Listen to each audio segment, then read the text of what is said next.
वचः यत्तेऽहं प्रीयमाणाय वक्ष्यामि हितकाम्यया। श्रीभगवानुवाच भूय एव महाबाहो शृणु मे परमं वचः यत्तेऽहं प्रीयमाणाय वक्ष्यामि हितकाम्यया। भगवान शंकराचार्य जी इथे म्हणतात, सप्तमे अध्याये भगवतः तत्त्वं विभूतय च प्रकाशिता नवमे च। मागच्या अध्यायाची संगती लावतात, याला काय म्हणतात, अध्याय संगती। आत्तापर्यंत काय विषय भगवंतांनी सांगितला याची आठवण करून देतात, कारण आपली स्मरणशक्ती तर फारच तीव्र आहे ना।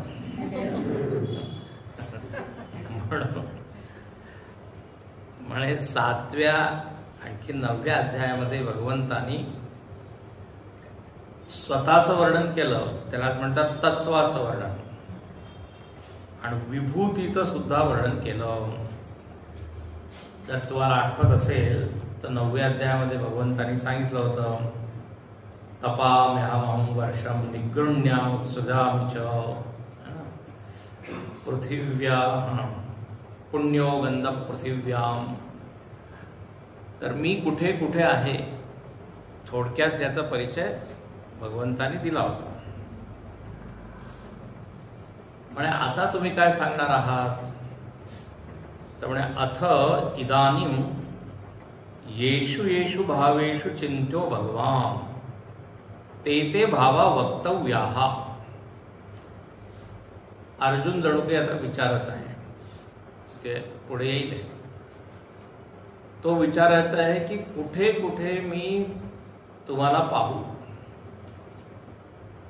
मला जर तुमची भक्ती करायची असेल, मला जर तुमचं स्मरण करायचं असेल तर कुठे कुठे मी पाहावं, कोणकोणत्या अशा वस्तू आहे ज्यांना पाहून मला तुमची आठवण येईल। जसं आपण डॉक्टरकडे जायचं आहे तर त्याचं एक चिन्ह असतं, ते चिन्ह दिसलं की अरे इथे डॉक्टर आहे। वकिलाचं सुद्धा चिन्ह असतं, ओठाचं असतं, त्यांच्या गाड्यांवर असतं, तर चिन्ह पाहून आपल्याला कळतं की अच्छा इथे आहे। किंवा हॉस्पिटलमध्ये तुम्ही गेला तर डॉक्टर कोण आहे, त्यांनी ते पांढरं एप्रॉन ते पाहून आपल्याला ओ अच्छा हा आहे। कोर्टामध्ये काळा कोट,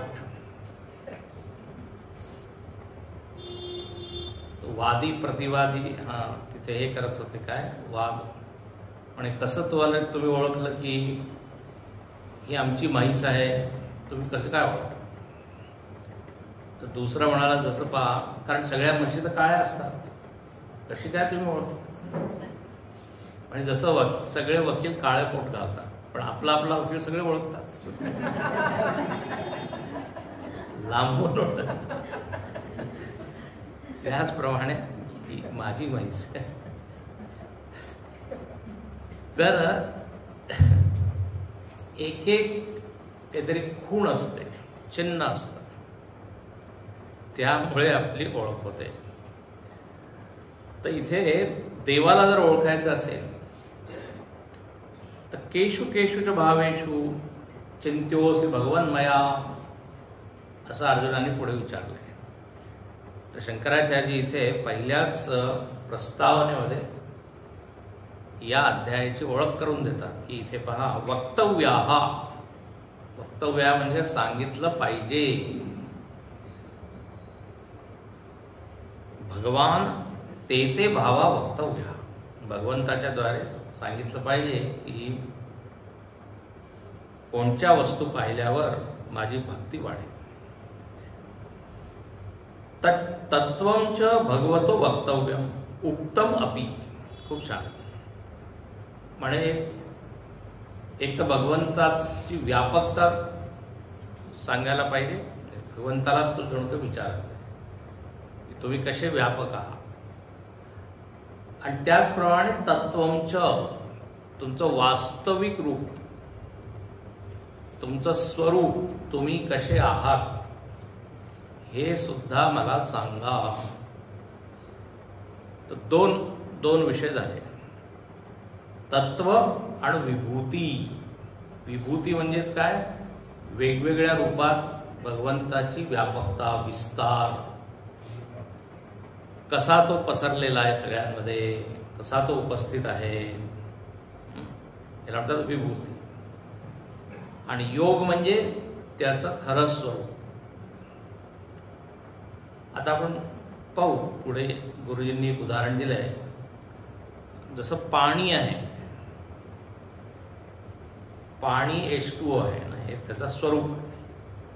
आता त्याच पाण्याने वेगवेगळे पण काय सरबत बनवतो, काय काय बनवतो, चहा. तर हे सगळे काय होईल? विभूती. पाण्याच्याच विभूती झाल्या. तर एक तर पाणी म्हणजे एक तत्व, ती वस्तू स्वतः कशी आहे, आणि मग त्या ती कशा कशा रूपात व्याप्त होऊ शकते, त्याला म्हणतात विभूती. तर इथे दोन्ही सांगितलंय. त्याला म्हणतात योग आणि विभूती. योग म्हणजे तात्विक ज्ञान, याथात्म्य रूप. शंकराचार्य पुढे म्हणतात तत्व जसं आहे तसं. अनेक आहे, अनेक वस्तूंच्या अपेक्षेने. तसं नद्यांमध्ये मी गंगा आहे, त्याचा संदर्भ घेतो. पर्वतांचा संदर्भ घेऊन पर्वतांमध्ये हिमालय आहे. तर याला काय म्हणू? विभूती.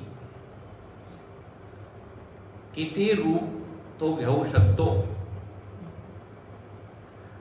तर तत्वंच आणि विभूत आहे, हे दोन्ही तुम्ही आता जरा सांगा. तर देवानी जणू काही अर्जुनाला सांगितलं उत्तम. आधी आम्ही सांगितलंय 7व्या अध्यायामध्ये, 9व्या अध्यायामध्ये. पण म्हणे परत सांगा का? दुर्विज्ञेयत्वात्. याचा अर्थ काय? दुर्विज्ञेय म्हणजे एवढं तर संस्कृत येतं ना की नाही? कठीण आहे, समजायला कठीण. हा शब्दच अवघड समजायला. दुर्विज्ञेय, दुर्विज्ञेय. विज्ञेय म्हणजे जे आपण जाणू शकतो. सुविज्ञेय सोप्या दृष्टीने जाणू शकतो. दुर्विज्ञेय म्हणजे कठीण, अवघड. दूर शब्दाचा अर्थ दुरुपसर्ग आहे. त्याचा अर्थच दुःखदायक, कठीण, कष्ट. दुःसंपाद्य, सुसंपाद्य, असे अनेक शब्द आहेत. हे दुःखामध्ये सुद्धा दु आहे. सुख म्हणजे सु, ख म्हणजे हृदयाकाश. आपलं मन जेव्हा सुंदर असतं तेव्हा आपल्याला ज्याची अनुभूती होते त्याला काय म्हणू? सुख. आणि जेव्हा आपलं हृदय गडबड असतं, प्रतिकूल मन, तेव्हा जी अनुभूती होती दुःख. सुस्वागतम आपण लिहितो की नाही? दुस्वागतम कोणी नाही लिहिलं तर प्रवेश करणार नाही. हे काय लिहिलंय? तर दुर्विज्ञेयत्वात्. भगवंताला जाणणं जरा अवघड आहे, कठीण आहे. म्हणून आता मी परत इथे सांगत आहे. अच्छा, आता इथे एक प्रश्न होऊ शकतो की भगवंताला जाणणं का अवघड आहे? अवघड का आहे? प्रश्न अवघड आहे का? नाही, आता आपल्या अनुभवात आहे. कारण तो सगळीकडे भरला आहे. कुठे कुठे त्याला नाही मग तर चांगलं आहे ना, कुठेही तुम्ही पाहू शकता.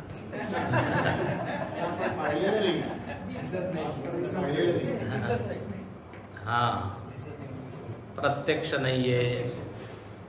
त्यानंतर आपलं मन इतक्या ठिकाणी गुंतलेलं आहे. जो अधिकार मागितला आहे शास्त्रांनी, त्या अधिकाराची न्यूनता आहे, कमतरता आहे. जे गुण पाहिजे ते गुण आपल्यामध्ये नसल्या कारणाने तो जरी समोर आला तरी ओळखू नये. याला दुर्विज्ञ आहे. तर अविद्या आहे, अज्ञान आहे, अनेक कारण आहे. एक दोन कारण नाही आहे. जसं भागवतामध्ये एक प्रसंग येतो की दुःखाचं कारण काय, तर तुम्ही एक कारण नाही सांगू शकत. तिथे परीक्षित महाराज धर्माला विचारतो. धर्म बैलाच्या रूपात आहे ना, म्हणे दुःखी काम आहात तुम्ही. तर त्याचं एक उत्तर नाही, त्यांनी 5-7 कारण सांगितले. म्हणे लोकांचे कर्म चुकीचे असतात म्हणून दुःख आहे. त्यानंतर प्रारब्ध त्याचं असं वाईट आहे म्हणून दुःख आहे. तिसरं कारण त्याचा स्वभाव चांगला नाही त्यामुळे दुःख आहे. अनेक वेळा स्वभावामुळे. मग सांगितलं देवामुळे दुःख आहे. देव सुख दुःख देत असतो म्हणून देव कारण आहे. असे अनेक कारण सांगितले. अच्छा, थोड्या थोड्या प्रमाणात सगळं बरोबर वाटतं. कर्म आहे, दुःख आहे, प्रारब्ध आहे, स्वभाव आहे. तर याला म्हणतात दुर्विज्ञेय. असं एक बोट ठेवणं की याच्याचमुळे असं आहे, कठीण आहे. त्याचप्रमाणे भगवत तत्वाला जाणणं सुद्धा थोडं कठीण आहे. म्हणून त्याचा आता एकच उपाय आहे, परत परत ऐका. जसं डॉक्टर काय म्हणतो, हा डोस तुम्हाला परत रिपीट करावा लागेल. 5 दिवसाचा कोर्स झाला अँटीबायोटिक, फरक नाही पडला म्हणजे 10 दिवसानंतर परत. तर इथे म्हणून उत्तमपी जरी हा विषय आधी सांगितलाय तरी दुर्विज्ञेयत्वात् इति अतः श्री भगवानुवाच. म्हणून भगवंताने विचार केला, परत एकदा सांगितलं पाहिजे. आणि अर्जुनावर भगवंताचं एवढं प्रेम आहे काय सांगा, आपुलकी आहे, आपलेपण आहे. त्यांची इच्छा आहे की याला तर ज्ञान मिळालंच पाहिजे आणि मुक्त झालाच पाहिजे. कुठे हा फसलेला आहे, अडकलेला आहे. तर म्हणून पहा देव काय ते म्हणतात, भूय एव महाबाहो. हे महाबाहो, महान भुजावाला, शक्तिशाली भुजा ज्याच्या आहे, म्हणजे शक्ती आहे शारीरिक दृष्टीने, तू सबळ आहे. आता मानसिक रूपात सुद्धा तू काय सबळ व्हायला पाहिजे.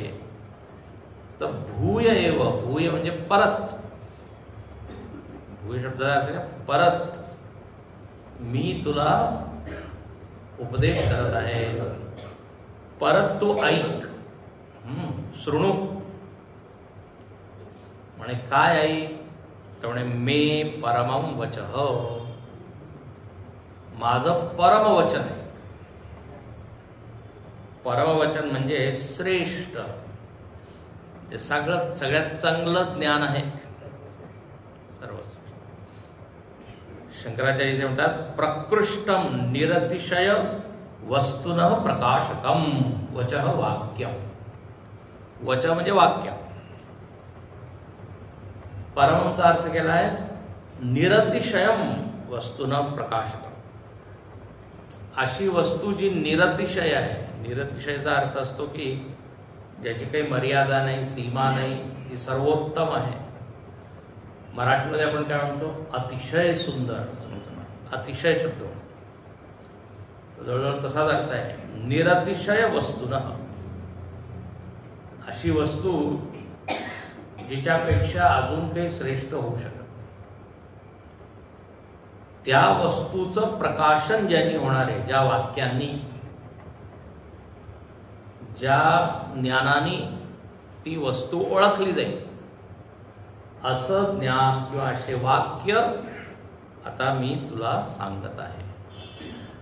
आणि ते पहा, लक्ष येऊ नाही का, संकेत काय केला आहे की जर ज्ञान व्हायचं असेल तर वाक्यानेच होईल, शब्दानेच होईल. शब्दाला म्हणून प्रमाण म्हटलेलं आहे.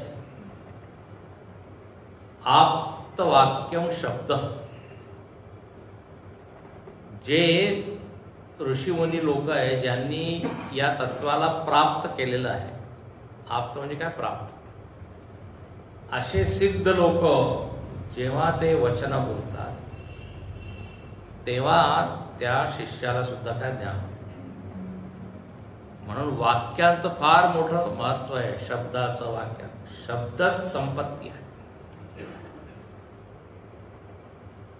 शब्दाच्या द्वारे विचार इकडून तिकडे काय ट्रान्सफर होतो. मराठीमध्ये ट्रान्सफरला काय म्हणतात? मराठीमध्येच म्हणतात ट्रान्सफर, स्थानांतरण,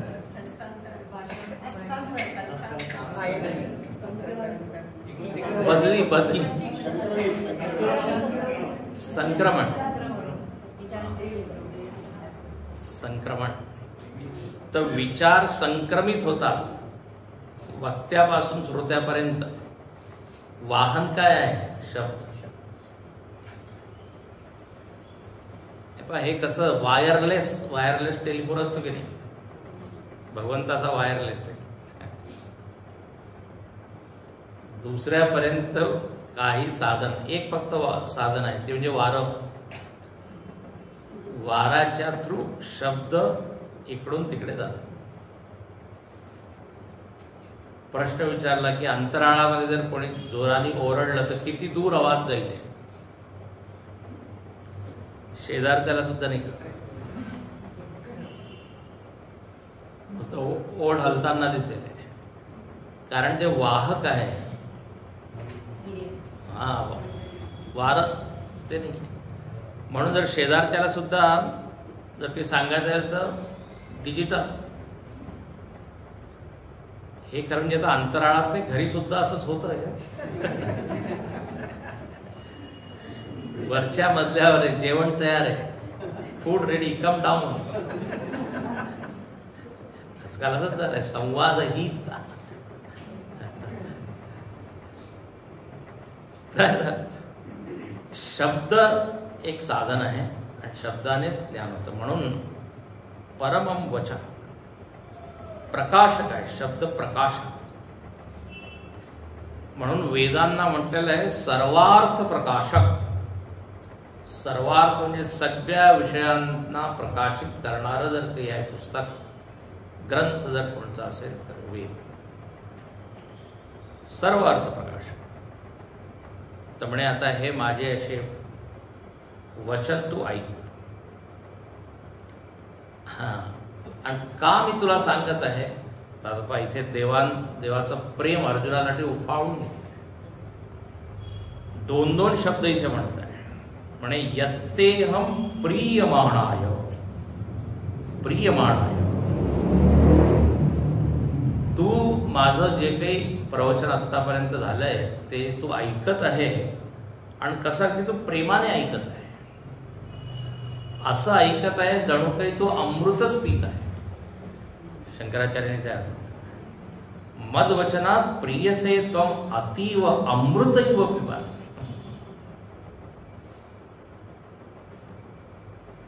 शंकराचार्यांचं भाष्य एवढं गोड आहे.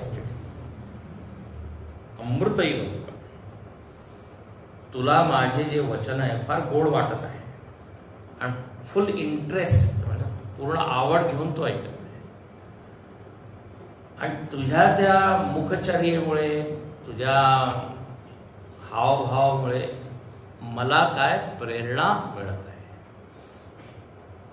म्हणजे पहा, अर्जुनाने भगवंताला बाध्य केलं प्रवचन करण्यास. आपल्या सदाचाराने, आपल्या व्यवहाराने, स्वभावाने आणि फार मोठी घटना आहे तुम्हाला सांगतो.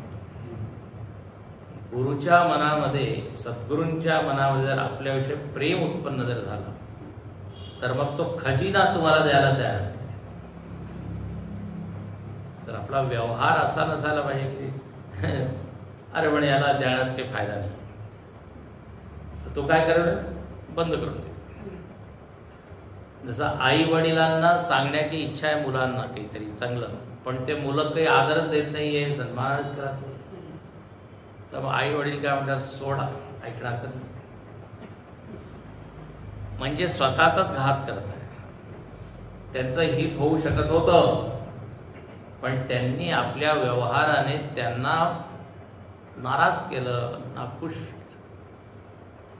त्यांच्या मनामध्ये जागा मिळवू नाही शकत. त्याचप्रमाणे जर शिष्यानी आपलं वर्तन किंवा व्यवहार जर नीट नाही केला तर मग गुरु थोडंसं सांगेले, थोडंसंच का उपदेश करेले आहे ना. तर इथं प्रियमाण आहे. प्रियमाणाय या शब्दाने अर्जुनाची योग्यता इथे संकेत केले, त्याचा संकेत आहे की पहा किती अधिकारी आहे तो, योग्य आहे की अर्जुना भगवंताला सारखं वाटतंय की याला अजून दिलं पाहिजे. अमृत इव पिबन, असंच परीक्षित महाराजांच्या बाबतीत सुद्धा झालंय. असं ते ऐकत होते की शुकदेव महाराजांना खूप देण्याची इच्छा होती. तर एक तर झालं हे प्रियमाण आहे. दुसरं इथे शब्द दिलेला आहे हितकाम्यया. भगवंताच्या मनामध्ये कल्याणाची इच्छा आहे. हितकाम, हित करण्याची इच्छा. हितकाम्याचा एक असा शब्द आहे की जणू काही भगवंताच्या मनामध्ये करुणा उत्पन्न झाली. हे पहा, जेवढे मोठे संत उपदेश देतात समाजाला, लोकांना करुणेच्या पोटी, त्यांना वाटतं की यांचा उद्धार. एक असते दया आणि एक आहे करुणा. थोडासा फरक आहे. दया म्हणजे काय की कोणी अगदी दुःखी माणूस आहे, गरीब आहे, त्याचं दुःख दूर करण्यासाठी आपण काही त्याला अन्न देतो, पैसा देतो. त्याला काय म्हणतात, दीनोपर दया करना, दीन दयाळ जेव्हा तो दीनहीन आहे, अगदी त्याकडे काहीच नाहीये, मग आपल्या मनामध्ये जी भावना आहे त्याला म्हणतात दया.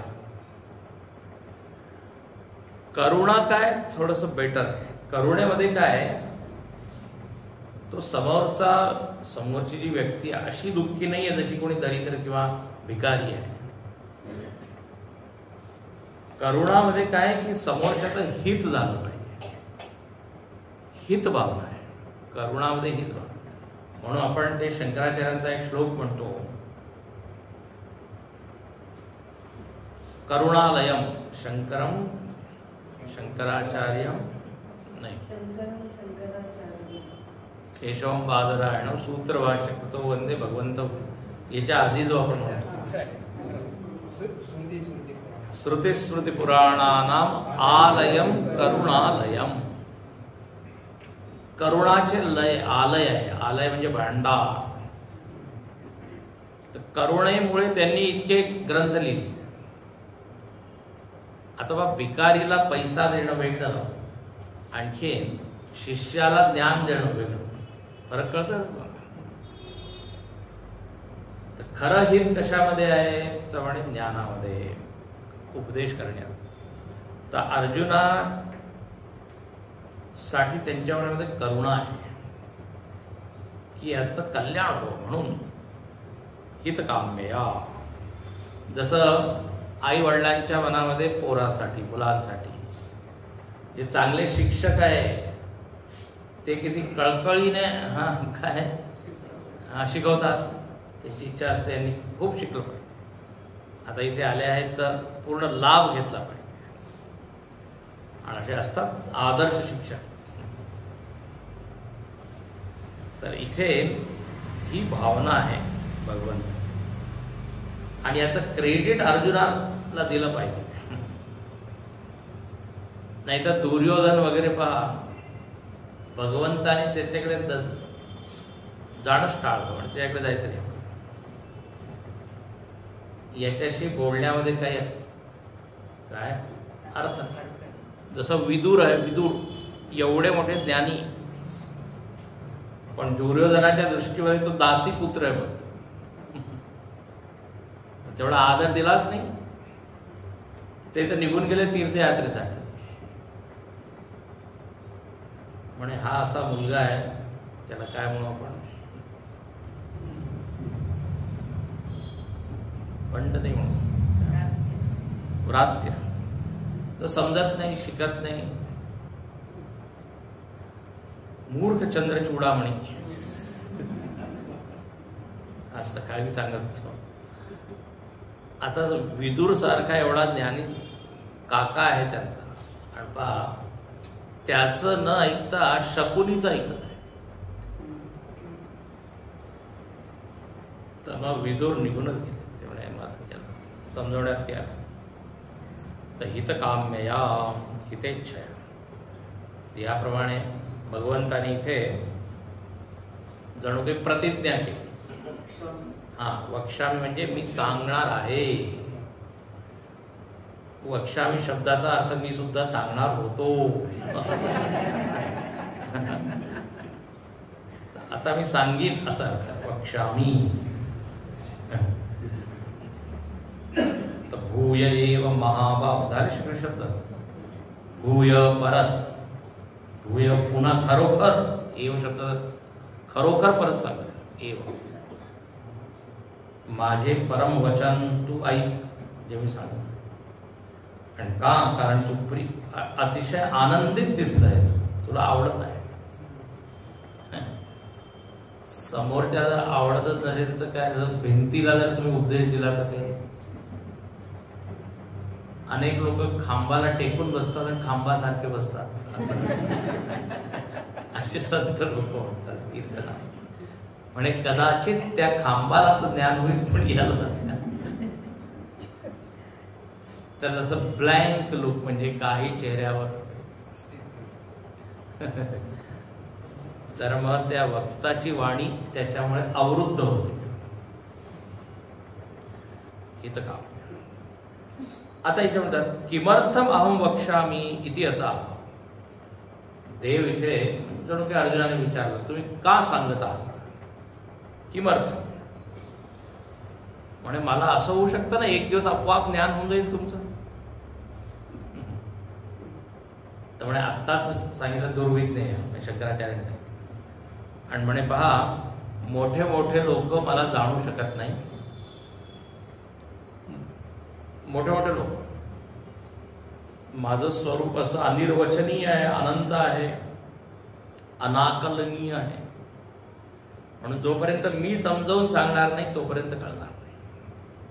तर पहा, न मे विदुसुरगणाः प्रभवं न महर्षयः अहमादिर्हि देवानां महर्षीणां च सर्वशः न मे विदुसुरगणाः प्रभवं न महर्षयः अहमादिर्हि देवानां महर्षीणां च सर्वशः. म्हणे नमे विदुहु, नमे विदुहु, मला जाणत नाही. कोण नाही जाणत तर म्हणे सुरगणाः. सुरगणाः, सुर म्हणजे देवता. मोठे मोठी ही जी देवता आहे त्यांचं गण म्हणजे गट. इंद्र, चंद्र, वरुण, सूर्य, एवढे देव आहे. हे सगळे देव माझं जे प्रभाव आहे, मे प्रभवम न विदु. प्रभवम, शंकराचार्य म्हणतात प्रभाव म्हणजे प्रभाव, माझा महिमा. शंकराचार्य म्हणतात प्रभू शक्ती अतिशयम. भगवंताची शक्ती अतिशय आहे, अनंत आहे. छोटी नाही आहे. आपण म्हणतो ना लोक, मला माहित आहे तुमचं सामर्थ्य किती आहे,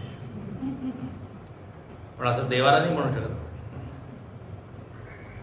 मला माहिती आहे तुमची लिमिट काय, मर्यादा, सीमा, ठाव,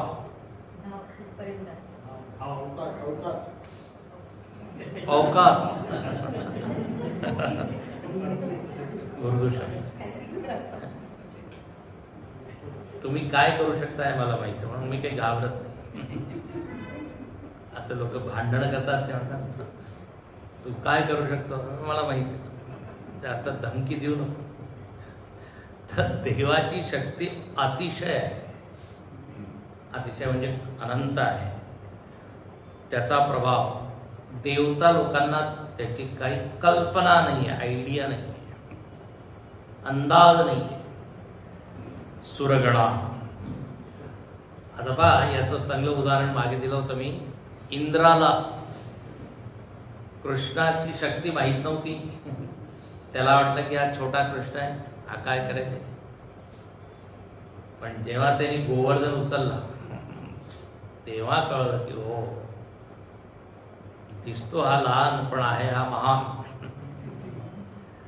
तर याला म्हणतात ऐश्वर्य लीला. भगवंताची ऐश्वर्य लीला. ब्रह्मदेवाला सुद्धा भगवंतानी आपलं ऐश्वर्य दाखवलं. आणि त्याने सुद्धा ते सगळे वासरू वगैरेंना चोरून नेलं होतं, गुहेमध्ये टाकलं होतं. भगवंतानी आपल्या शक्तीने ते तेवढे वासरू, गाय सगळे उत्पन्न केले.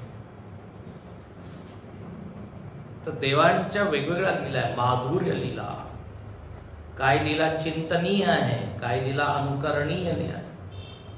सगळ्यात अनुकरणीय नाही आहे. रासलीला वगैरे अनुकरणीय नाही आहे. 16,000 लग्न अनुकरण तर ईश्वरात करू शकतो, पण हा चिंतनीय जरूर आहे.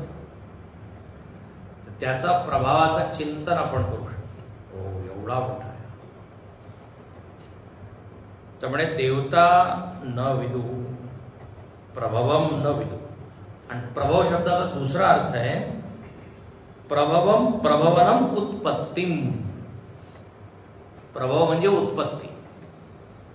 मागच्या अध्यायात एक श्लोक आला होता, प्रभव प्रलयस्थान निदानम बीजम. तर तिथे प्रभव म्हणजे उत्पत्ती.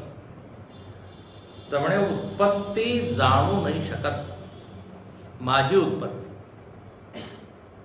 मी कसा जन्म घेतो, प्रभाव. तर देवता लोक जाणू नाही शकत. हे झालं एक वाक्य. त्याचप्रमाणे न महर्षय, जे महर्षी लोक आहे ते सुद्धा जाणू नाही शकत. ऋषी, महर्षी, सप्तर्षी, इथे गुरुदेवांनी सप्तर्षींचं नाव दिलेले आहे, यादी दिलेली आहे की सप्तर्षी लोक सुद्धा मला जाणू नाही शकत. भृगु, मरीची, कश्यप, नभ, अंगिरस, अत्री, विवस्वान, वसिष्ठ, अतिनाम, गौतम, विश्वामित्र, पुलस्त, भारद्वाज, अनेक ऋषी. आपल्या सगळ्यांचे गोत्र तिथूनच सुरुवात आहे ना, हे मूळ पुरुष. त्यामुळे हे महर्षी लोक तसे तर खूप मोठे विद्वान आहे, मोठे आहे, भरपूर यांना ज्ञान होऊ शकतं, पण माझं त्यांना पूर्ण ज्ञान होऊ नाही शकत. किती माझा प्रभाव आहे, किती माझी शक्ती आहे. म्हणजे याचं कारण का आहे, काय कारण आहे. तर कारण दुसऱ्या ओळीमध्ये दिलं आहे. अहम आदिर हि देवानां महर्षीणांच सर्वश, हे आहे. म्हणे कारण की मी यांचा सुद्धा आदी आहे, यांच्या आधी मी आहे. आधीचा अर्थ काय, आधी, पूर्व. माझ्या नंतर हे सगळे आले, तर ते मला जाणून नाही शकत. याचा एक छान एक संत म्हणायचे, पूत क्या जाने पिता को जन्म. मुलगा वडिलांचा जन्म पाहू शकतो का? वडिलांचा जन्म. आपल्या आई वडिलांच्या लग्नाचा अल्बम तो पाहत आहे आणि तो काय म्हणत आहे की तुम्ही मला या लग्नामध्ये बोलवलं नाही किंवा नेलं नाही, माझं काही फोटोच नाही दिसत. अहम आधी. देव म्हणतात हे सगळे माझे पोर आहे, मुलं आहे. महर्षी देवता, तर हे माझी उत्पत्ती कशी काय राहू शकते? अहम आदी. भृगु आदय महर्षय. ऋषी शब्दाचा अर्थ सुद्धा म्हटलेला आहे मंत्रद्रष्टार, मंत्रांना पाहणारे, अनुभव करणारे आहे. तर मी कारण आहे. आधीचा अर्थ काय? मी कारण आहे. हे सगळे कार्य आहे, इफेक्ट आहे. नंतर कार्य आणि कारण कशा म्हणतात? कारण म्हणजे जे नियतपूर्व, कार्याच्या आधी जे असतं आणि ते असलाच पाहिजे तेव्हाच त्याला आपण म्हणून कारण. नियत पूर्वभावित्वम कारणत्वम. नियत पूर्वभावित्वम, ज्याची सत्ता निश्चितच आधी असायला पाहिजे त्यालाच आपण म्हणू कारण. म्हणजे घटाचं कारण माती असायलाच पाहिजे जर घट बनवायचं असेल तर. नाही म्हणे चालेल कधी असेल कधी नसेल असं नाही, ते मग कारण नाही होणार. निश्चितपणे हॅज टू बी देअर, त्यालाच कारण. तर इथे म्हणतात. अच्छा, इथे एक दुसरा एक आध्यात्मिक अर्थ आहे, आंतरिक अर्थ आहे. ही देवता म्हणजे काय? इंद्रिया. देवता, महर्षी, ज्ञानेंद्रिया, कर्मेंद्रिया, ही जी देवता आहे ना यांच्याकडे शक्ती आहे, त्याच्याद्वारे कर्म करतात. तर कर्मेंद्रियांचं प्रतीक जणू काही देवता आहे, ज्ञानेंद्रियांचं प्रतीक ऋषी आहे. तथापि या इंद्रिया आत्म्याला जाणू शकतात का? इथे सगळे देवता आणि महर्षी बसलेले आहेत. 5 देवता, 5 ऋषी. यांचं कारण आत्मचैतन्य आहे. तर बाहेरच्या सगळ्या वस्तू ते जाणू शकतात, पण चैतन्य त्यांचं कारण असल्यामुळे न तत्र चक्षुर गच्छति न वाग गच्छति नो मनो. केनोपनिषदात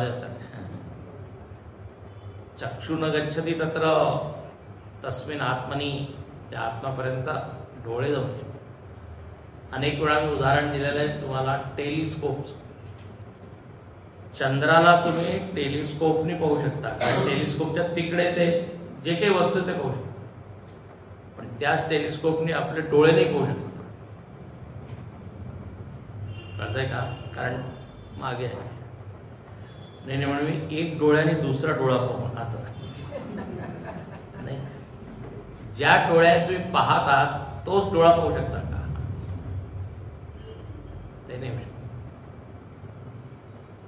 त्याच्या व्यतिरिक्त डोळ्याच्या पुढे जे जे काही येईल ते बघू शकतो. त्याचप्रमाणे मनाच्या पलीकडे जे आहे, म्हणजे मनाच्या बाहेर जे आहे ते करतो, पण मन जिथून उत्पन्न होतं, ज्याच्यामुळे स्थित आहे चैतन्य, त्याचा पुढे येईल. इंद्राला सुद्धा मनाची उपमा दिलेली आहे. सगळ्या इंद्रिया जणू काही देवता आहे आणि मन इंद्रियाध्यक्ष इंद्र, अशी कल्पना आहे. तर मी यांचं कारण असल्यामुळे, इंद्रियांचं मनाचं कारण असल्यामुळे न मे विदू, आत्म्याला हे जाणू नाही शकतात. हो. आणखीन पहा पुढे म्हणतात, कोणी म्हणेल की म्हणजे तुमचं ज्ञान कोणाला होणारच नाही कधीच. म्हणजे असं नाही. मी ज्ञान देऊ शकतो आणि जर तुमचं मन शुद्ध असेल तर तुम्हाला ज्ञान स्वतःहून नाही होणार.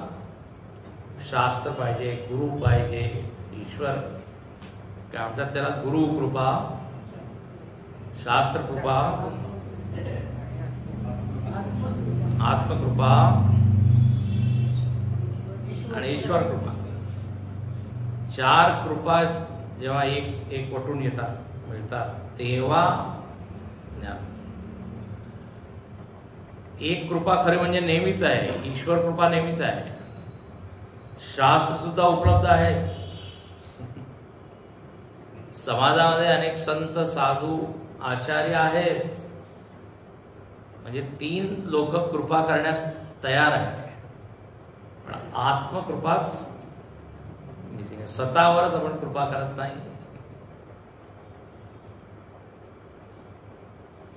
आता अनेक लोकांना प्रवचनाची बातमी गेली, पण त्यांनी कृपा केली नाही स्वतः, म्हणून घरीच बसले. आत्मकृपा, आत्मकृपेमुळे तुम्ही इथे सगळेजण आहात. तर इथे देव म्हणून म्हणतो की पहा, माझं ज्ञान होतं असं नाहीये. आणि कसं तुम्हाला ज्ञान मिळवायचं, म्हणजे मला कशा रूपात ओळखायचं आहे, मी कोण आहे हे तुम्हाला कसं कशा प्रकारे जाणायचं आहे.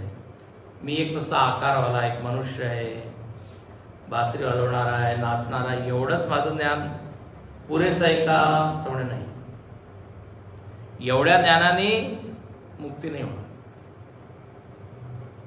मग काय? तर पहा, यो माम अजम अनादिं च वेत्ति लोकमहेश्वरम् असम्मूढ समर्थेषु सर्वपापै प्रमुच्यते. यो मामजमनादिं च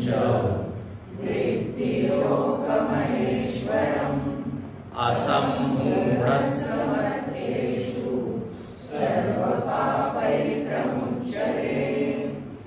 म्हणे पहा, यो वेत्ती. श्लोकाचा जर तुम्हाला अन्वय करायचा असेल, अर्थ करायचा आहे, तर क्रियापद बघायचं. वेत्ती, जाणतो. याचा कर्ता कोण आहे? तर म्हणे यो. यो म्हणजे यह. थोडं थोडं संस्कृताचा शिकायला पाहिजे. यह, सह, ऐक नाही. यह म्हणजे जो कोणी, जो कोणी मला जाणतो. यो व्यक्ती. छोटे छोटे वाक्य बनवला पाहिजे. अर्थ जर कळायचा ना, छोटे छोटे वाक्य. यो व्यक्ती, जो मला जाणतो. अच्छा, कोण कसं जाणतो? तर म्हणे माम माम व्यक्ती, मला जाणतो. यो माम व्यक्ती, जो मला जाणतो. तेवढे आम्हाला माहिती आहे तुमचा जन्म गोकुळात झाला, कुठे मथुरेत झाला. मग काय तुम्हाला गोकुळामध्ये ट्रान्सफर करण्यात आलं, आम्हाला माहिती आहे. मग तुम्ही तिथे खूप चोरून काय लोणी खाल्लं. म्हणे हे नाही, हे तर ठीक आहे, एक माझा आस्पेक्ट आहे, एक बाजू आहे. यो माम अजम अनादिंच व्यक्ती. मला कोणत्या रूपात जाणलं पाहिजे? तर म्हणे अजम. अजम म्हणजे माझा काही जन्म नाही या रूपात. ते पण तुम्ही तर जन्म घेता. म्हणे हो, कधी कधी मी जन्म घेतो, पण ते कधी कधी, युगे युगे. स्वरूपतः अहम अजन्मा. ते तर एका विशेष कार्यासाठी मला एक आकार घ्यावा लागतो. ते माझं स्वरूप नाहीये, ते माझं एक रूप आहे. तर म्हणे तुम्ही मला असं जाणा, आदी याचा अजन्मा.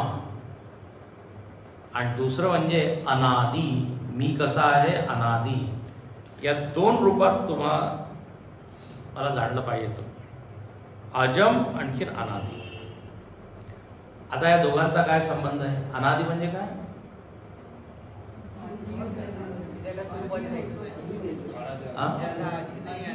सुरुवात नाहीये. ज्याची सुरुवात नाही त्याला म्हणतात अनआदी. आदी म्हणजे सुरुवात, अनादी म्हणजे ज्याची सुरुवात नाही. एक एक शब्दाचा अर्थ पक्का केला पाहिजे. अनादी, आदी म्हणजे सुरुवात. तर अनादी, अनादीचा अर्थ काय होईल? ज्याची सुरुवात नाही. म्हणजे काय? हा, म्हणजे ज्याचं कारण नाही, ज्याचं काही कारण नाहीये. ज्याचं कारण असतं त्याला आपण काय म्हणू? आदी. घटाची निर्मिती मातीपासून झाली तर घटाचा आदी आहे, उत्पत्ती आहे. तर त्याचं एक काय कारण आहे? माती. पण ज्याचं कारणच नाहीये म्हणजे जे नेहमीच आहे की नाही. तर अनादी शब्दाचा अर्थ होईल अकारण. अकारण शब्द ज्याचं कारण नाही. व्यवहारामध्ये अकारण शब्द आपण वेगळ्या जातात. उगीच माझ्यावर विनाकारण हे करत नाही. तर देव असं म्हणतो मी विनाकारणच आहे, माझं काही कारण नाहीये. आणि म्हणूनच शंकराचार्य इथे म्हणतात अनादित्वम अजम. अनादी असल्यामुळे तो अजन्म आहे. असं अनादी आणि अजमचा संबंध त्याने तो हेतू दिला. हेतू म्हणजे कारण. अजन्मा का आहे? कारण तो अनादी आहे. याचं उलट करा. ज्याचा जन्म आहे तो आदी. अनादित्वात अनादित्वम अजत्वे हेतु. संस्कृत आहे असं. अजन्मामध्ये हेतू काय? मराठीवाला हेतू नाही. हेतू म्हणजे रिझन, कारण. आता हेच गडबड होतं. मराठीमध्ये हेतू म्हणजे काय? प्रयोजन. तुमचा येण्याचा हेतू काय आहे? पण हेतूचे कारणही होऊ शकतं ना. मराठीत कारण नाही.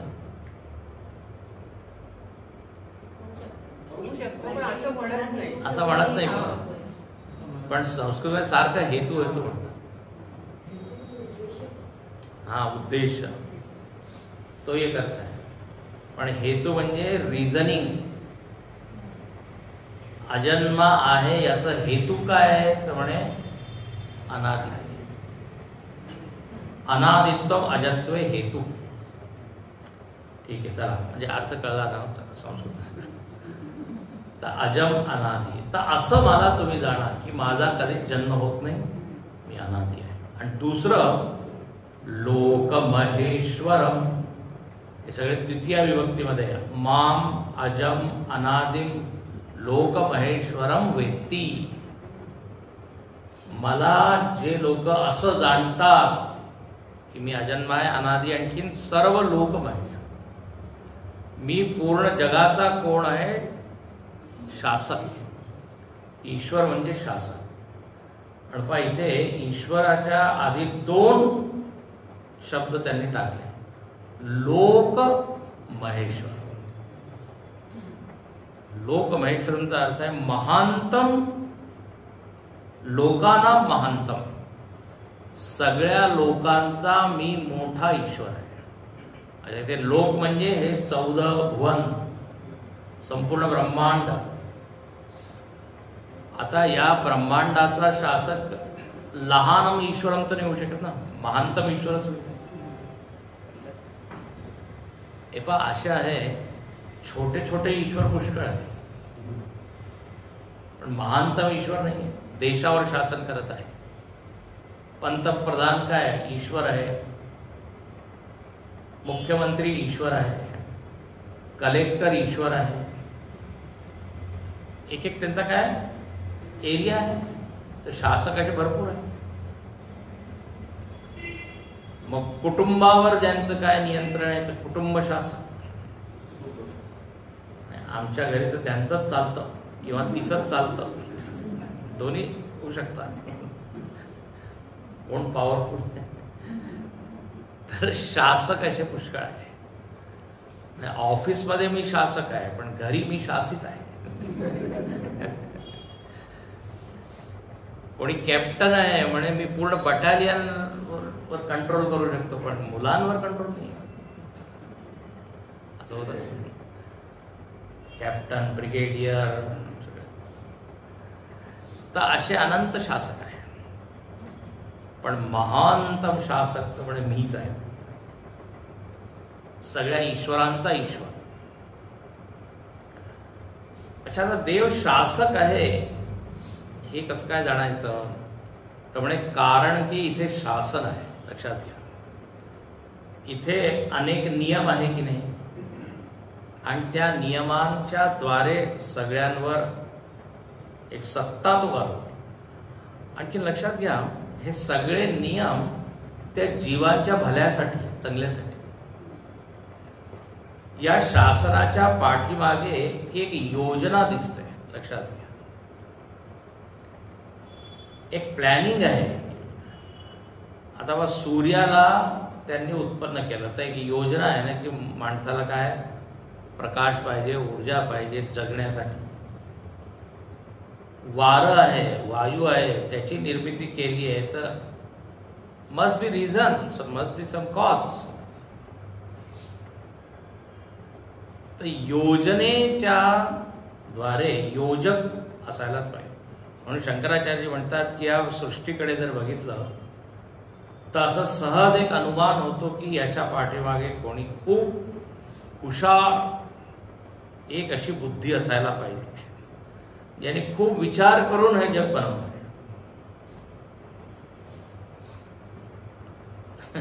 एका संतांनी उदाहरण दिलं, भोपळा एवढा मोठा आहे, त्याला जमिनीवरच ठेवलं तर वळ झाला तर कोणाच्या डोक्यावर पडला असता. भगवंतानी पाण्याची सोय केली, पाण्याचे सुद्धा वेगवेगळे प्रकार त्यांनी बनवले. गुरुजींनी छान सांगितलं, पाणी, बर्फ बनवला. बर्फ का बनवला? तर बर्फ म्हणजे एक प्रकारची टाकी आहे पाण्याचं काय साठ. हे जे आर्कटिक आहे की नाही, अंटार्क्टिका, ते म्हणजे काय स्टोरेज आहे पाण्याचं. 2.5 किलोमीटर खाली त्याचं काय एवढं थर आहे बर्फाचं. हे जेवढे ग्लेशियर आहे हे काय आहे पाण्याचं. आणि पाच आपणच गडबड करत आहे आणखीन. आता ते वितळत आहे, आता काळजी, पुढे काय होईल पुढे. तर थंडीची गरज आहे, जेव्हा थंडी पडते तेव्हा बर्फ तिकडे बनतो. नद्यांची गरज आहे, समुद्राची गरज आहे, तेव्हा पाणी बाष्पीभूत होऊन ढग बनतो. म्हणजे बघा किती योजना आहे. पृथ्वी फिरत आहे, योजना आहे की रात्री यांना जरा झोप, नाही तर सूर्य सतत चमकत आहे. एक शासक असायलाच पाहिजे, जो विचार करतो ना तो स्वीकार करतो.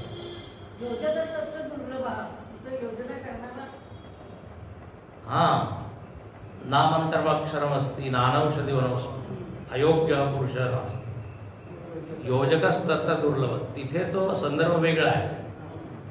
तिथे संदर्भ असा आहे की जगामध्ये कोणतीच वस्तू व्यर्थ नाहीये.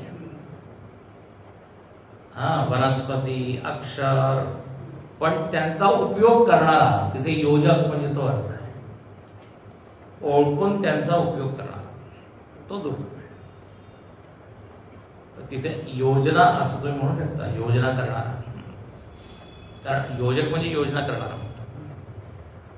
तर असा कोणी एक असायला पाहिजे.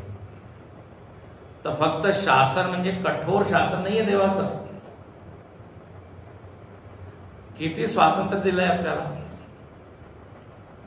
बोलू शकता, खाऊ शकता, पाहू शकता. आत्ताच ते व्हॉट्सअप मध्ये मेसेज आला होता की जर तुम्ही पाहू शकता, वाचू शकता, ऐकू शकता, तर किती लोकांमध्ये तुमची गणना आहे. नाही तर काही अनेक लोक जे करू नाही शकतात. तुम्हाला जर चांगलं आरोग्य मिळाले असेल तर तुम्ही किती मिलियन लोकांमध्ये एक आहात, कारण काही लोकांना आरोग्य नाही. जर तुमच्याकडे पैसा आहे तर परत तुम्ही भाग्यवान आहात. अनेक लोक आहेत ज्यांना उद्या काय वेळ होईल, आज त्यांनी खूप छान आहे. त्याला म्हणतात काउंट युअर ब्लेसिंग्स. काय काय कृपा आहे, आशीर्वाद आहे, हे जरा तुम्ही पहा. तर भगवंत इथे म्हणत आहे की मी शासक आहे, नुसतं हातामध्ये काठी घेऊन तुम्हाला मारतच नाहीये. अनेक नियम मी बनवले आहेत तुमच्यासाठीच. आता हे ट्रॅफिकचे नियम आपल्यासाठीच बनवले ना, लाल दिवा, हिरवा, पिवळा, मानत नाही, आपलंच नुकसान. लोक म्हणतात तुम्ही मला नियम सांगा आणि मी तुम्हाला सांगतो कसं तोडू शकतो. भारतामध्ये असंच आहे, नियमाच्या आधीच त्यांना माहित होतं की याच्यामध्ये काय लूप होल. तर लोक महेश्वरम. आणि इथे दुसऱ्या ओळीमध्ये म्हणतात की जर तुम्ही मला अशा प्रकारे जाणलं, मी महेश्वर आहे अनादी, तर काय होईल. तर पहा या ज्ञानाचं फळ दुसऱ्या श्लोकामध्ये दिलं त्यांनी, सर्व पापै प्रमुच्यते. जर तुम्हाला खरोखर खरं ज्ञान झालं तत्वाचं, भगवंताचं, तर परिणाम काय म्हणजे सगळ्या पापांपासून. किती मोठा परिणाम आहे. आणि सर्व पापई म्हणजे सर्व पापई, सर्व. शंकराचार्य ते म्हणतात सर्व पापई म्हणजे मतिपूर्वम अमतिपूर्व कृतैहि, जाणून केलेले, अजाणता. सगळे पाप तुमचे काय, पापापासून तुम्ही मुक्त होता. म्हणजे आम्हाला तुम्हाला जाणण्याची गरज नाही आता, कारण आम्ही महाकुंभामध्ये स्नान करून आलो. सर्व पापही करून. त्याच्यानंतर परत तुम्ही सुरुवात केली आहे. त्यामुळे ते परत सगळे आले. परत ठीक आहे, मग आता नाशिकमध्ये जेव्हा मी तेव्हा परत डुबकी. तर असं आपलं सारखं चालू असतं, शुद्ध अशुद्ध, शुद्धी अशुद्ध. पण इथे म्हणतात खरोखर जर पापापासून मुक्त व्हायचं आहे तर आत्मज्ञानच आहे. बाकी टेम्पररी मुक्ती होऊ शकते थोड्या वेळ. गंगे तव दर्शनात मुक्ती, असं नुसतं दर्शन केल्याने सुद्धा तुम्हाला मुक्ती. कारण तेवढ्या वेळ तर आपण चांगल्या ऐकत्या भावनेमध्ये सराव असतो. उद्या याचा अर्थ आपण पाहू की पापापासून मुक्ती म्हणजे काय. मी जाणत आहे तत्वज्ञान, तत्वाला, परमात्म्याला, परिणाम होत आहे पापापासून मुक्ती. अच्छा, आणि जे लोक मुक्त होऊन जातात त्यांच्यासाठी ते देवाने सांगितलं असमूढ. असं तो असमूढ आहे, त्याच्या व्यतिरिक्त सगळे काय समूढ. आणि म्हणे मर्तेषु, मर्तेषु म्हणजे मनुष्य लोकांमध्ये तोच एकमेव असा आहे जो असमूढ आहे. मनुष्याणाम सहस्रेषु झालेलं आहे. इथे एक वचन, मर्तेषु अनेक वचन आहे, सह एक. म्हणजे जो जाणतो, यह वेत्ती सह असमूढ. जो जाणतो तो विद्वान आहे, ज्ञानी आहे. तर इथे 4 गोष्टी सांगितल्या. काय जाणायचं आहे, मला जाणायचं माम. दुसरं कसं जाणायचं आहे, अजम अनादि लोकमय. तिसरं जो जाणतो त्याचं काय नाव, असं. आणि जाणण्याचं फळ काय,